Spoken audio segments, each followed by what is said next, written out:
Hari Om. Hi, everyone. How many of you are here for the programs being offered this weekend? Most of the people here? Okay, good. I'm going to see who you all are. So, I'm going to talk to you a little tonight about Raja Yoga. Raja Yoga, I guess simply put, is the song of my soul. The first time I heard these teachings was on a retreat in 1970, about 350 or so of us at a very rustic location in the Santa Cruz Mountains. Our ashram here looks like a palace compared to where we began. It was so rustic and so simple that they didn't even have an indoor gathering place large enough for all of us. So in the brisk morning air for 5 days, morning and evening, we would all gather outside. And Swami Satchidananda would come and he would speak on the teachings of Raja Yoga. And the moment I heard those teachings, tears began pouring out of my eyes. And for that whole retreat, whenever he spoke, and I heard those teachings, I cried. And I didn't even know why I was crying. There were no words that went with it. But afterwards, reflecting, what it felt like was that something that had been barren, maybe for millennia, was being watered again. And something deep, deep, deep within my heart, within my soul, was being reawakened.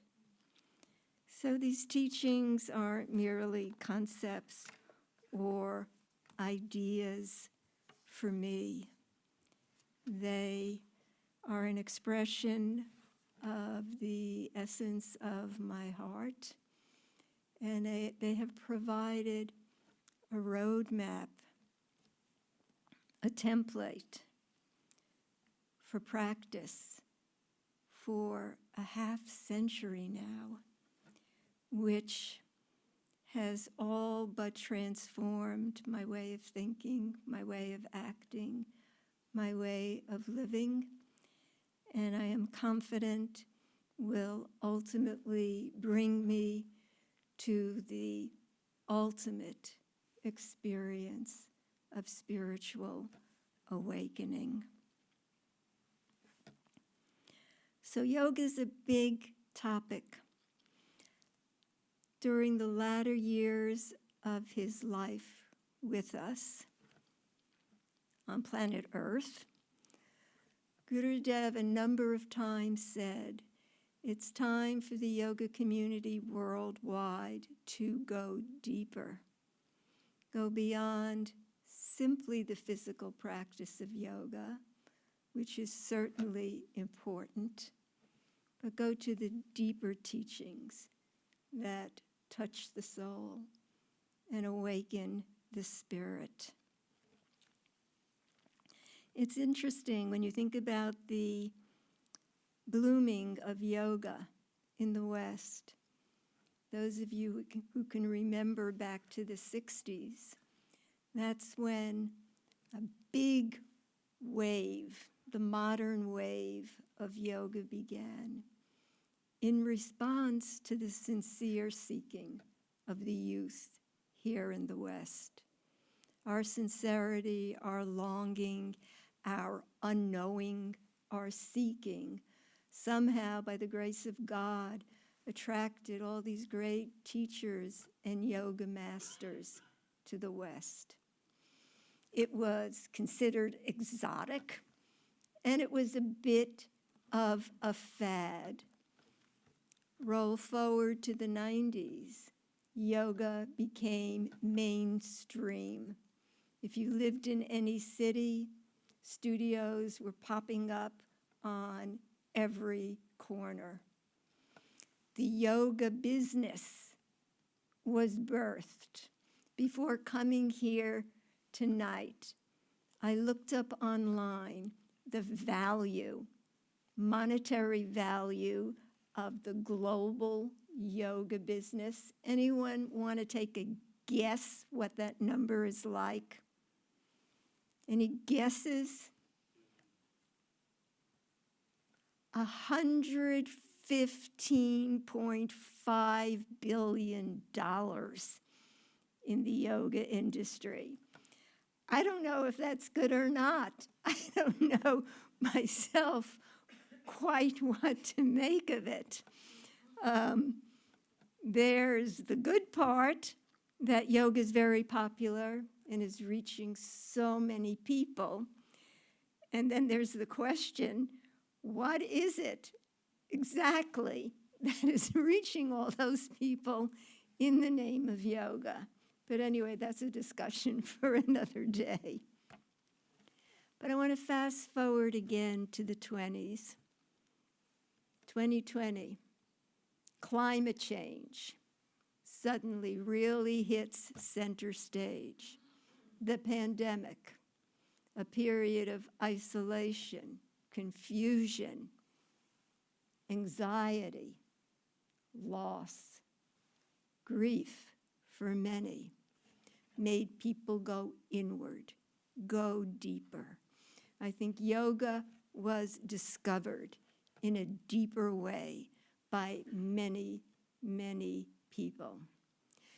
And whereas it was a fad, an exotic fad in the 60s, it was mainstream on the way to being a big business in the 90s, in the 20s, increasingly so, it has become essential. Essential, I would say, not only for our own well-being, but for the future of our children and our children's children, and for us to finally become good caretakers, good guardians of this world that we call our home. And in my thinking, looking how things are progressing, the only thing that will make it possible is if humanity as a collective gets a deeper understanding of how interconnected we are, a deeper understanding that there is one spirit that flows through everyone and everything that unites us all. It is my belief that that understanding and ultimately that experience is the key and maybe the only key to neutralizing all the polarization and conflict and general craziness we see in the world today. So now, let's turn to Patanjali, the author of the Yoga Sutras. When I think of Patanjali, I see in my mind's eye a young man who had an extraordinary experience. He was excited. He had a big, generous heart, and he wanted to share it with everyone. And the primary purpose, to my understanding, of the Yoga Sutras that we have today was his eagerness to provide a simple and accessible guide and template to understanding what was absolutely essential with guidance on how to put it into practice so we could experience what he had experienced. For me, when I read the sutras, just the way they unfold, the ordering of it, I feel someone of great wisdom as well as compassion. Someone who understands the limitations of the human condition as well as our humble aspirations. A kindness flows through the intellectual content that reaches the soul in a very profound way.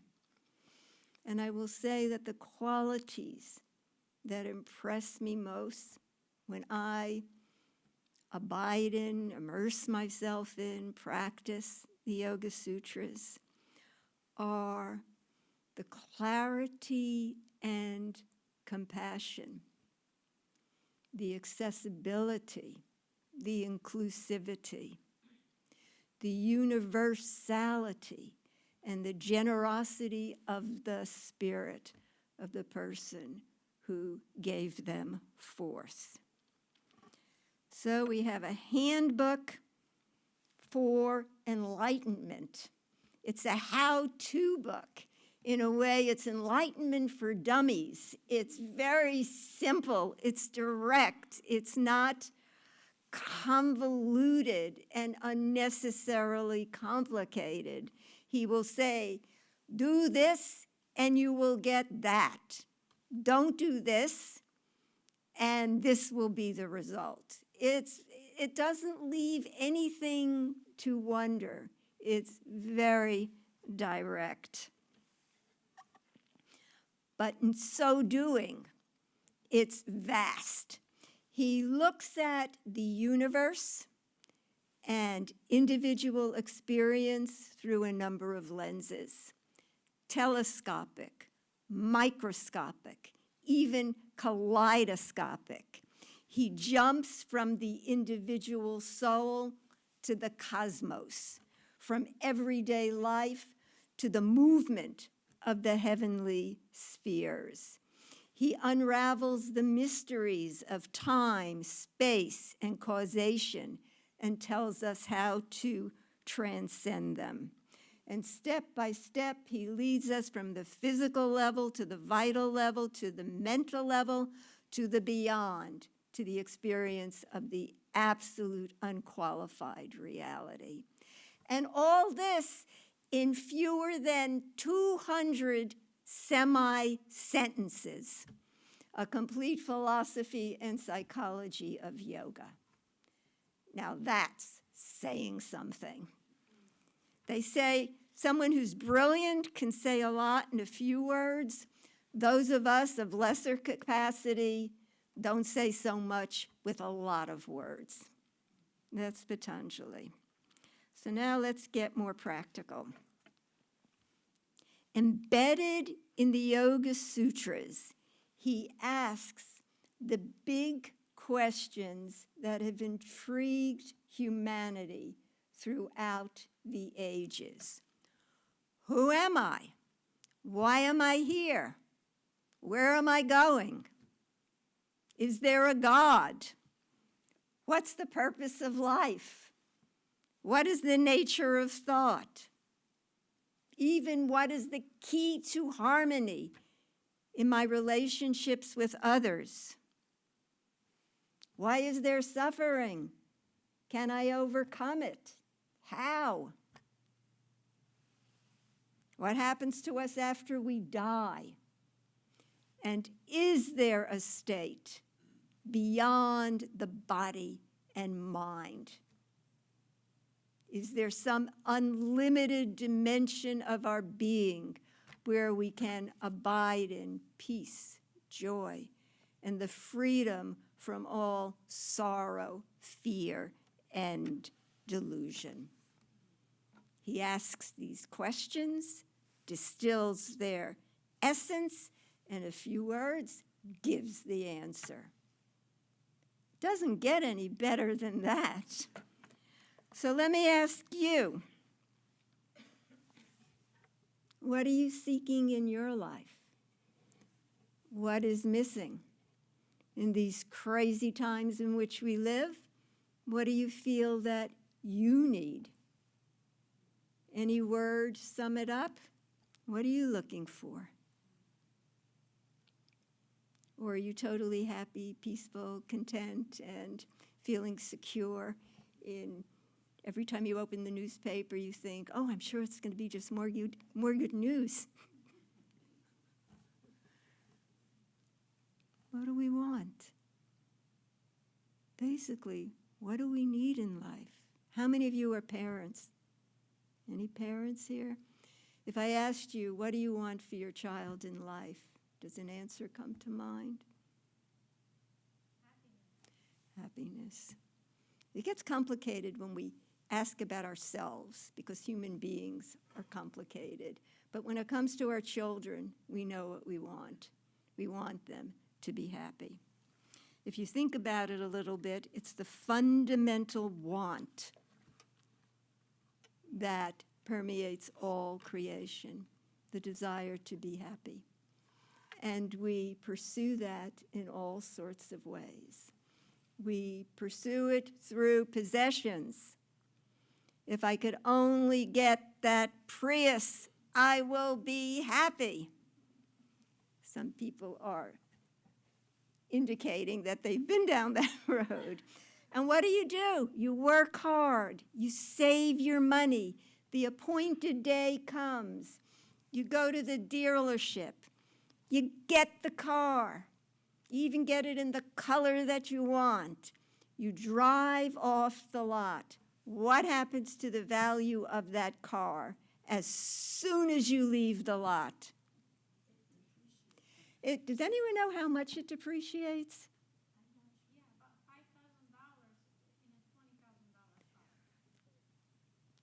That's 25%. That's a lot. So, there you go. All that work, all that effort, and God forbid someone behind you makes a short stop and hits you in the back. And I've had friends, that has happened. They leave the dealership, they're stopped at a light, and boom, goes down even more. So, a recipe for happiness, getting possessions. What do you think? No. How else do we look for this happiness? Through positions, through relationships. Someone once told me that when a woman and a man are about to take their relationship to another level, in that moment, he's looking at her and thinking, I hope she never changes. And at the same moment, she's looking at him, and what is she thinking? Any one of the ladies want to answer? What is she thinking in that moment? This is a work in progress. What shall we change first? That's what happens. We seek happiness through attainments of all sorts, even our addictions, a misguided search for happiness. Why do we overeat? Very often people say they feel so empty. They just want to fill that void, have a feeling of fullness. Why do they take drugs, recreational drugs, or overindulge in alcohol? Artificial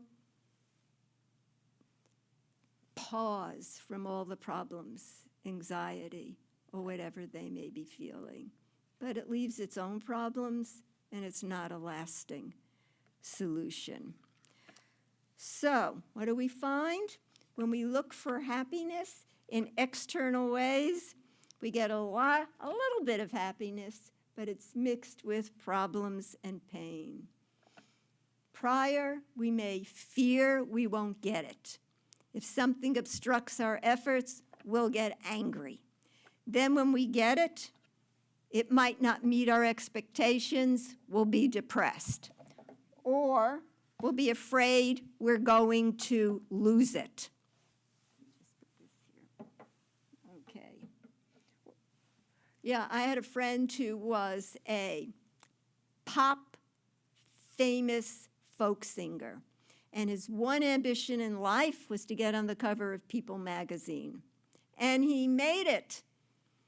And I went and I asked him, so how is it? Are you super happy now? You made it to the cover of People magazine.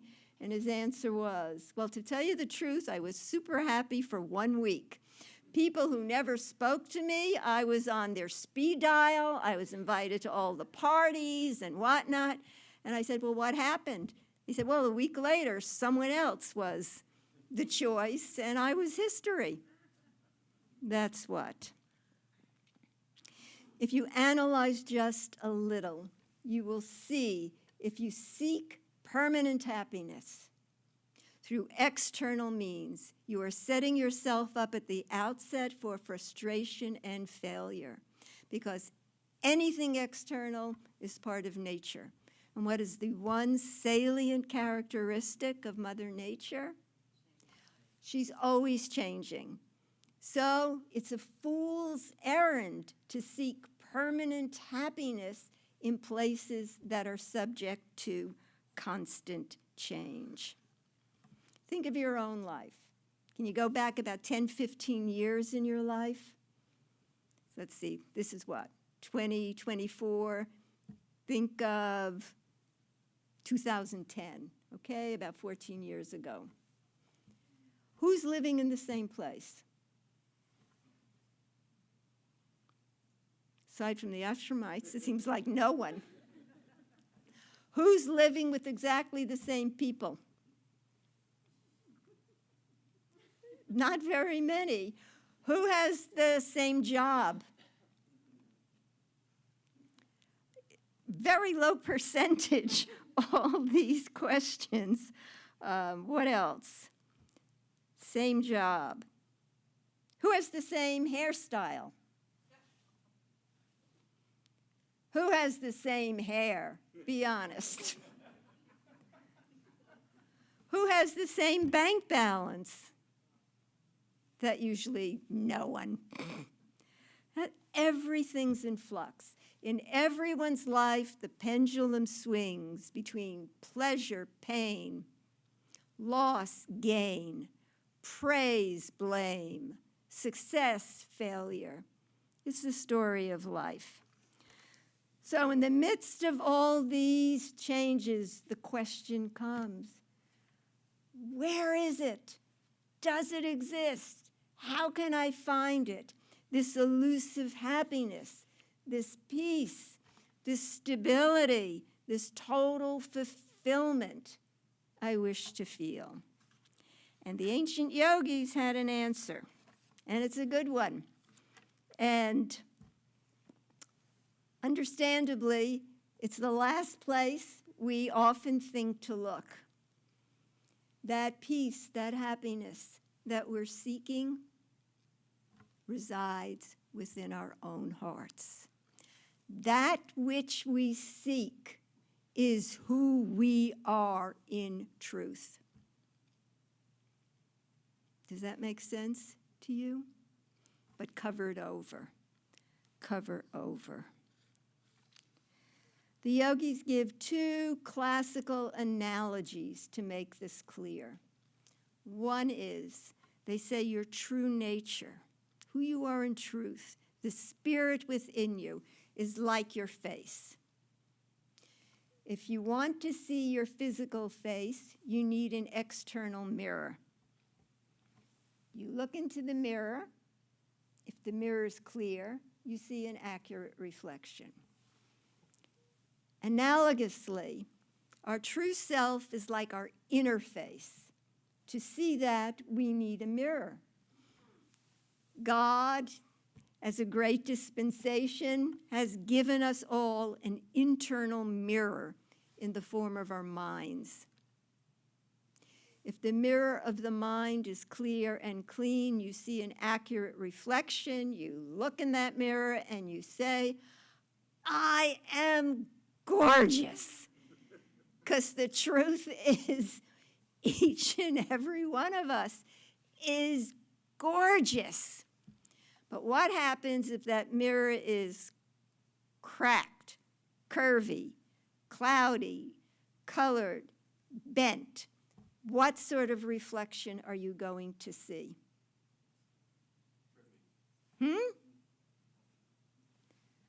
Distorted, right? Okay, I'm going to take a little segue here. Has anyone ever been to a carnival where they have those fun houses with the different mirrors? So imagine you're a guy, you're 5'10", you weigh 170 pounds. Is that reasonable? 5'10", 170 pounds.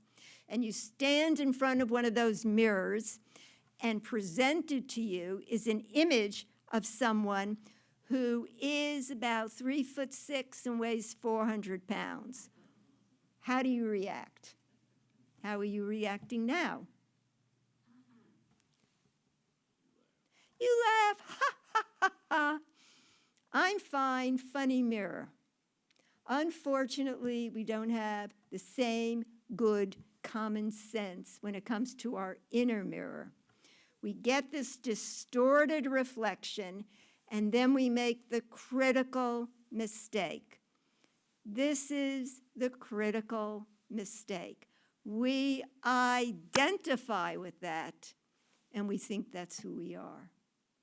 And that is the cause of all suffering in life. This false or misidentification, thinking that ever-changing, murky mirror, that reflection is you. And what do we usually do? Let's say the mirror's formation is sort of down. We don't say, oh, look at my mental mirror. It's sort of down today. We identify and we say, I am depressed. And then what do we usually do? We look for something external to make us feel better. And we've already explained that's a fool's errand, because whatever we get is only temporary. But it's even more insidious than that.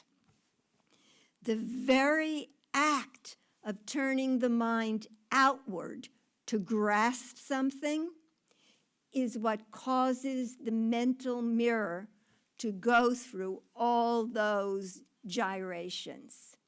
The very act of seeking happiness from external ways distorts the mental mirror so it can't accurately reflect the spirit within us that is of the nature of pure peace, joy, beauty, light, power, wisdom, and compassion.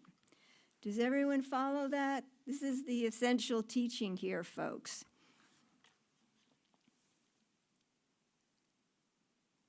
If we restrain the mind from going outward to seize objects, if we don't pursue the desiring patterns in the mind, if we can exercise that restraint, the mind will come to a state of calmness and clarity, and we will experience our true nature. That's the essential teaching.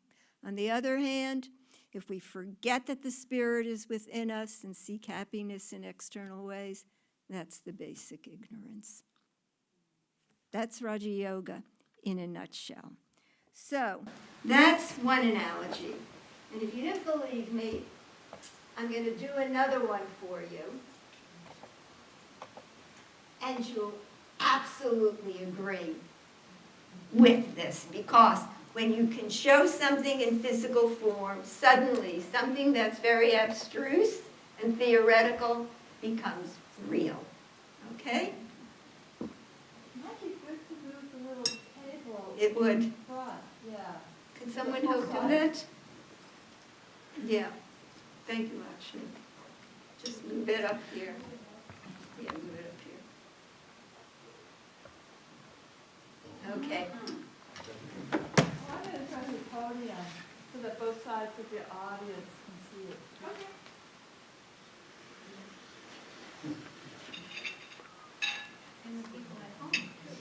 Yeah. This demonstration was really designed for children. I was teaching in our Vijayan, 7 and 8 years old, and I said a prayer. How can I make this teaching come alive for kids? And this actually came as an unexpected download. So I tried it with the kids. They loved it. So I thought one day, well, older people are just grown-up kids. Let me try it there. And like magic, it's like a light would turn on. I've done this in churches, in temples, in universities, to professors of science and engineering, no end of sophisticated people. They all go, when I come back to see them again, bring the crystal, do it again. And I'll say, we've already done the crystal. Yeah, but we want it again, do the crystal. So anyway, it's not good to oversell something, but I hope it delivers. So here we have a pure crystal heart with an Om on it. This represents our true self. Okay? Everyone see that? So the first analogy, the mind is like a mirror. In this analogy, the mind is like a lake. Here's the clear lake of the mind, and at the very depths of our being, in our heart of hearts, is our true self. Everyone see that? I want you all to see it. And because the water is clear and clean, we see our true self without any distortion. Everyone agree? Okay, now we're just going to start adding some thoughts. Every thought brings a color to the mind and a wave motion. Scientists talk about brain waves. Yogis talk about the subtle correlative thought waves. So here we have golden thoughts. What shall these represent? Golden, since no one's saying anything, how about good thoughts? Okay? These are golden thoughts. So I added some golden thoughts. You can still see yourself, but is it a little colored? Is it a little? It's not perfectly clear. Everyone see that? Okay, we've just begun. Now we're going to add red thoughts. Everyone knows what kind of thoughts are red. Tell me, what kind of thoughts? Anger. How do we know this? Everyone knows this. Not people from different cultures. We've had Chinese people here, Indian people, Japanese people. I'll ask this question. Cross-cultural, everyone knows angry thoughts are red, and they are. And I think because it's such a powerful emotion, that on some basic, either primordial or intuitive level, we all get it. That's anger. Okay. Is everyone familiar with anger? I just want to make sure I don't have to explain it or define it any better. Everyone's heard of it? Okay, good.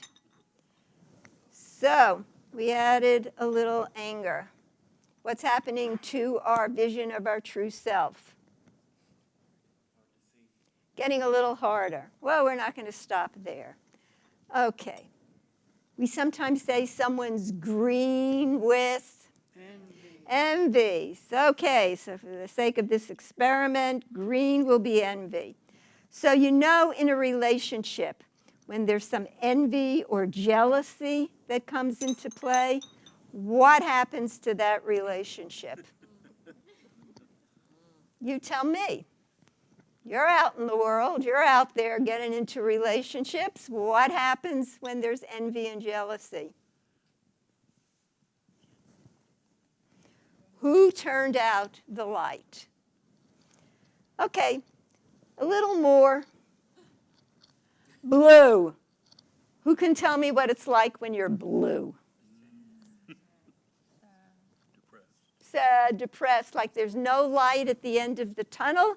And if there is a light, it's probably the lights of a train coming right at you. Okay? So, getting a little more dense. And now, the final edition. Anyone ever have dirty thoughts? And everyone's wondering now, what is she thinking? Shall I admit it or not? Dirty thoughts, I would say. Narrow-minded, close-hearted, prejudicial, hatred, vengeful. Okay, so you do know about dirty thoughts. Well, here at the ashram, we throw out our dirty thoughts. So we collected some of them that our yogis have thrown out, and we'll add them to the mix. Okay? Going to stir it up good. Okay. Here's the bad news, but there will be good news to follow. I want everyone to see this, and I want you to know what you're looking at as a very good representation of the average human mind. This is what you got, folks. And if you are ever suffering at all, it's because you are identifying with this bowl of muck, and you think that's who you are. Okay, that's the bad news. Here's the good news. Okay, we saved that for last. Imagine I could clean all the water in this bowl. Okay? Imagine I kept pouring in this water and all the dirt eventually came out and the water was clean again.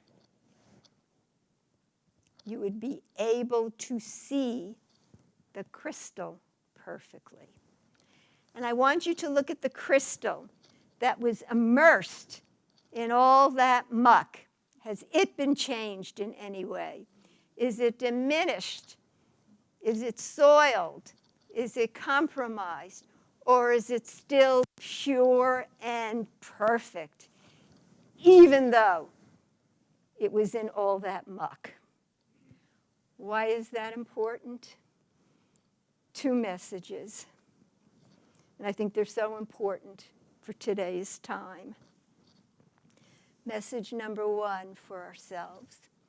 However much mischief we may have gotten into in our lives, whatever regrets or self-recriminations we may be carrying, know that, number 1, it's part of the human journey, the human experience. We're here to learn and grow. Learning means we're going to make mistakes. And the idea is, as soon as you realize, you pick yourself up, you learn the lesson, and you keep on walking. But what this teaches us, even if we made the biggest mistakes imaginable, even then, within us, in the core of our being, is this purity, this beauty, and this perfection. Everyone is worthy, everyone is qualified, everyone is capable of attaining the highest. We all got the same basic stuff. There's a saying, I don't like the word sinner, but the difference between a saint and a sinner, a saint is a sinner who didn't give up. That's the only difference. Kept on going. Keep going. Don't stop, whatever the obstacles, whatever your mind is saying to you, keep going, and you will overcome. And the second message, so relevant for today, is just as this beauty and purity is in us, it's in everyone else as well. And when we look out on the world and the actions of certain people maybe, or events in certain places, cause us to go into turmoil within, to remember and have compassion for everyone. Because everyone in embodied form here on planet Earth is on a learning journey.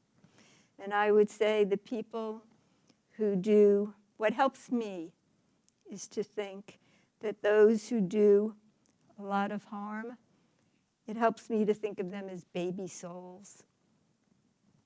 Like if you go and a baby defecates, you go into the room and everywhere you see it, it's smeared it all over its body, it's smeared it all over the crib, if it can reach out, it's all over the walls.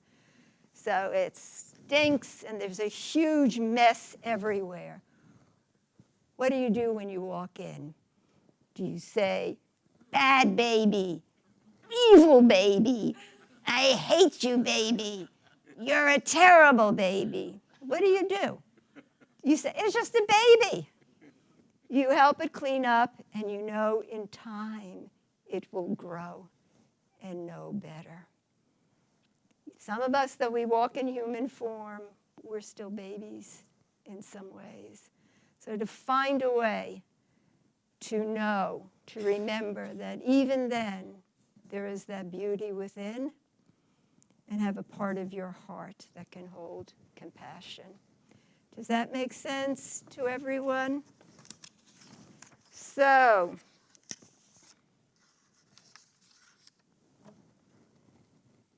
spiritual practice is about cleaning the muck in our body, cleaning the muck in our mind. In fact, every single practice is nothing but soap.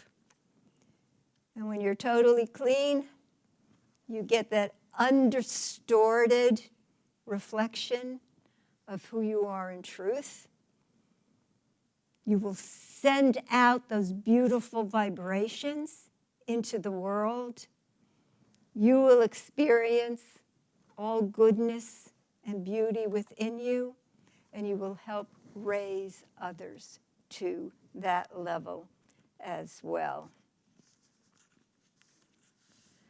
So, if you're not already on a spiritual path, there's no time like the present. Swami Shivananda used to say, if it's worth doing, D-I-N, do it now. Is it Latin that says carpe diem? Is that Latin? Carpe diem, seize the day. Don't say, well, I'm too busy. I'll have to wait till there's time. That time will never come. And it's never about time. It's about priorities. What's important to you? And if you're saying you don't have the time, take a look at what your priorities are. And where does self-care, care for your loved ones, and care for this collective home that we call Earth figure in your priorities? Because if they're high, this is a way to serve all those ends. And one of my favorite quotes is from a Catholic saint, St. Francis de Sales. He said, a half-hour meditation every day is essential unless you're busy. And I imagine the congregation is going, thank God, he understands. But he isn't finished. He continues. A half-hour meditation every day is essential unless you are busy. In that case, a full hour is needed. Hari Om Tat Sat. Thank you.